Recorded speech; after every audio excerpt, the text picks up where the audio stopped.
What's going on, guys? I've kind of been waiting on this video. I've been kind of excited to do it. Before I get started, I do want to say Open Outlaw is going to be in London, Kentucky this weekend of the 4th. I did see where Bobby Ducote and John Doe would be at Brainerd Motorsports Park if you want to go out and hang out with Firebirds and Fireworks is what they're calling it. So there's two events in the South. If you don't have anything going on, come check it out. Okay, let's talk about America's List. I haven't even made a video on America's List yet because I had already heard kind of what happened, but I didn't know exactly how it played out. I did know Axeman ended up on top, and I did know it was controversial. With that being said, let's talk about America's List and how it played out. The first thing I want to talk about is the whole Cantu and Chucky thing right quick. Knock it out. Cantu, from the beginning, he thought he was the best one there, thought he was the fastest one there, didn't like it when somebody called him back out. I don't know if that was just his way of playing the game or if he genuinely thought he was better. And don't get me wrong, he's fast. Do not get me wrong, he's fast. But there's a lot of people that don't respect him and a lot of people that really don't respect him after what happened. So it is what it is. He blindsided Chucky, and I think that if it would have come at him from the front, I think Chucky would have got him. I don't know. He may not have, but that's how I feel. It has created some of the best memes yet. There's one that shows Cantu pushing him from the back, and it says 30 pounds of boost, and then it shows Brian Chucky Davis falling down, and it says a stock bottom end. I think it's hilarious. But Brian Chucky Davis and Chief was talking later on, and Chief asked if he got hit from the back, how did the other guy have a black eye? And he said Brian went down and Chucky come up, and he swung a left that if he would have connected, I believe it would have tore Cantu's head completely off. But it was a swing and a miss. Luckily for Cantu, luckily for both of them probably. But the greatest part about the whole fight was when Chief walked over while they was on the ground fighting, and he's like, "Whoa, guys, settle down, guys. What's going on?"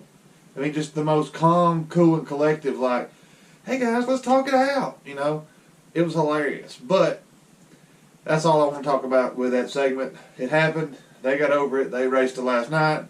Cantu did outrun him. Chucky had too much power, smoked the tires. It is what it is. With that being said, we can talk about JJ and Trisha racing. We can talk about if Ryan would have had another night, would he have made it to the top? We can talk about how there was 3 405 cars in the top 5 or 6. You had Chief, Sean, Ryan. Within the top 10, 4 of the 5? Well, no, 3 of the 5 was in the top 6. So, with Axman, Kai, and was it Scott Taylor or the Bird Brothers one that was right there? The normal people who you would expect to be at the top was the ones at the top. So, with that being said, let's talk about the Big Chief, Kai, and Axman saga. And I want to go into it with an open mind. I don't want anybody going into it with any decision already made. With that being said, let's talk about Axman. I truly feel like Axman thought he had to race down in the beginning. Chief did explain it. Axman did shake his head. But I don't think he truly got that he didn't have to race down. Number one, there's no protection. And Chief made it clear. And in the driver's meeting, he said he was going to do it, but he didn't think he was serious. I do believe that. Now, once he figured it out, I do think he took it to the extreme by, not calling somebody out or hiding. From day one of Street Outlaws, and you can't tell me that Axman hasn't seen Street Outlaws, but from day one of Street Outlaws, Chief has always said, number one, has always got to be ready to race, wants to race, and accepts any call-outs on any list. And the rules of the 405 list do roll over to America's List, obviously, and there's no protection for number one. So, with that being said, he ought to kind of knew.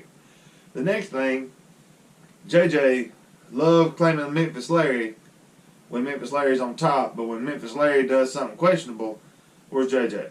He gone. Now, he will come out and say that he claims him, part of Memphis Street Outlaws. JJ is claiming him, but anything controversial, JJ wasn't around to say, "Hey Larry, you wrong," or "Hey Larry, look, calm down." I can see JJ peeking over, a hood or something, trying to figure out what's going on, but he wasn't around to help the situation.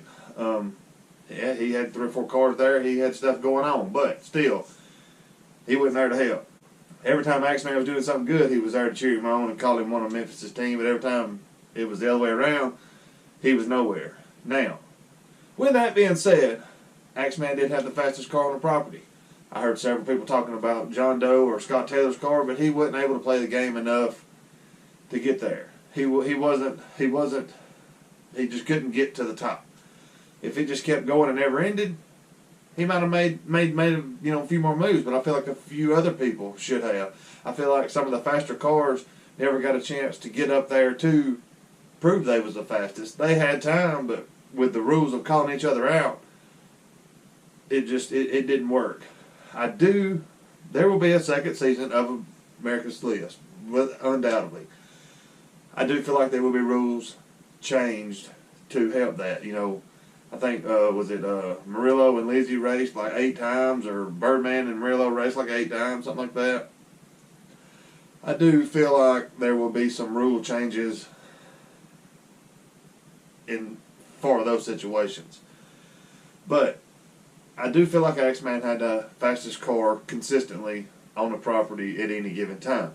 I do feel like he could have got outplayed and not took home #1 spot if they would have raced again. KYE Kelly and Big Chief both was the next, they was knocking on his door, and I feel like Axeman knew that when he went to hide. And I feel like when he got so mad at Chief's girlfriend, Jackie, and everybody needs to hush where they pissed me off, when he done that, it was directed a little more toward Jackie, I feel like, than Chief, but Chief just gave up.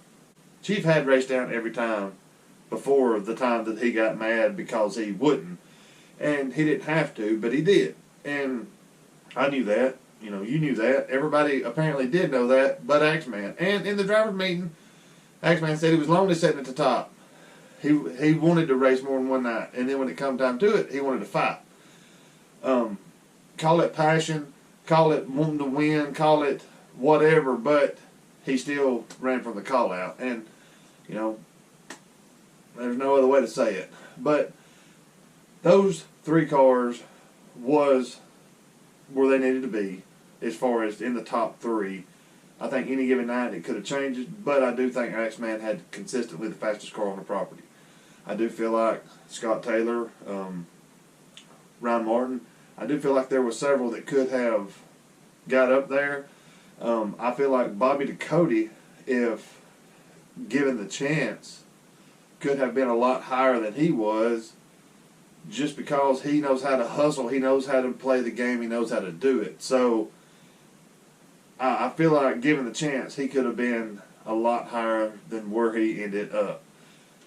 Cantu, Brian Chucky Davis, all of the guys, the whole list was fast. The tops, I'm going to say 12, are in a couple of tenths of each other. So, they're all within the snap of a finger of being the fastest there. Each guy, if you took the fastest pass they made, is probably all within a couple of tenths of each other. So, any given night, anybody could have been #1. Just the way the call-outs worked, the way there were so many races, and if whoever called out, that put them next in line, and there wasn't enough time for each person to race. That is the downfall of having 20 cars versus 10 cars. But there will be a season 2. There will be rule changes, and I can't wait. And this is one of the most controversial things. But I do like the new rules. I do like the chases a race with a flashlight, which the cross behind the race, that don't even make any sense. I mean, that if you're behind them and you cross, you lost anyway, but that, whatever. I do like the rules. It is something different. I feel like the people that don't like it are so used to the original show that they just can't make themselves understand it or like it, and that's why they don't like it. But if you give it a chance and see that they're trying to make a TV drama, basically, you'll understand. And it does create something different other than what you've seen for the 10 seasons, and that's what they're after with the show to begin with. So it did work. I did like it. You will see a season 2, and I do feel like you will see a different season 2. I will say this, Axeman is not even in No Prep Kings right now due to how that show played out according to him. Whether we see him in No Prep Kings, I don't know. He has a fast No Prep Kings car and a fast street car. He's got both venues locked down, basically. Both styles of racing. I feel like he could go and dominate if he wanted to. So, we haven't seen the last of Axeman. He is America's List #1 right now.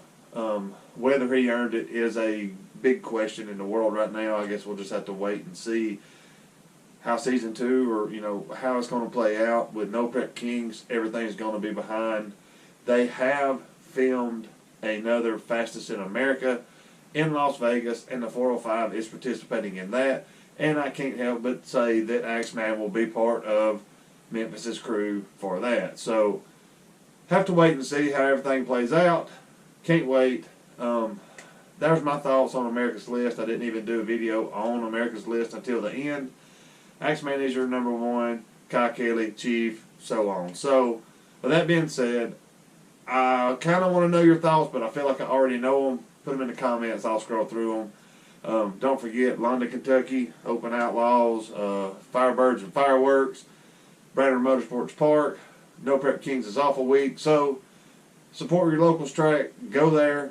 These guys from No Prep Kings on these weeks off is usually hitting up tracks, selling merch, shaking hands, and kissing babies and stuff.